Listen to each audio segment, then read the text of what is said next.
Hi mga kabrad, mayong buntag singantan na karon yun naami karon sa masagingan. Ay magsaging sa kong papa.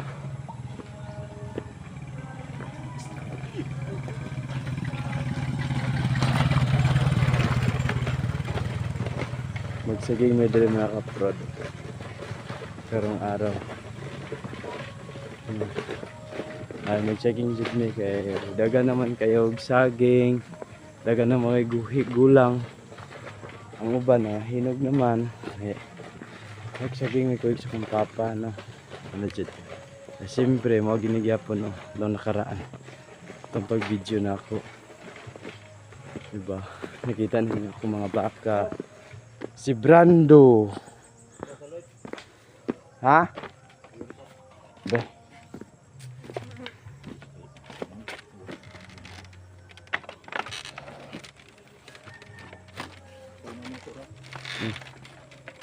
May mga kaprado. Mga baka. A.K.A. Brando. Unang video na po. Si Brando po niyo nakita.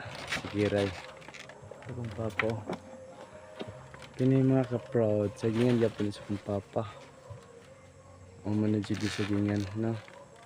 Ay buntag naman yan mga kaproud. Umaga naman yan. Magsaging kailangan. Magsaging tayo.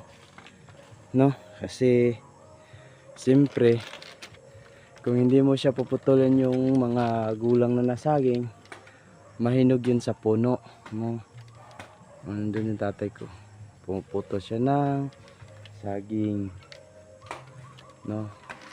Siyempre naman mga kaprod, ganun talaga ang buhay dito sa ating probinsya. No? Buwan-buwan to, taga bulan to magsaging mga kaprod. No? Depende din mga kaprod kung marami kang bunga yung saging mo, pwede mo siya puputulin ng taga-bulan, no? Pero kung konti lang yung saging mo, sa isang na hindi kuan siguro mga prod yung anong tawag nun? Hindi naman ano ka, hindi naman magsaging ka araw-araw kung buwan-buwan kung ano, konti lang saging. Gaya nito, malawak, diba? Buwan-buwan kami magsaging ang tatay ko, no? Siyempre mga kaprod, pakita ko po sa inyo yung mukha ko. Di ba mga kaprod, ang gandang buhay dito sa probinsya. Grabe.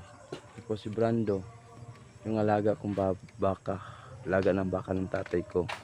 Tapos ito naman, kung iba naman tao tawag nito, maghawak nito, para siyang demonyo. Isog kasi mga kaprod baka.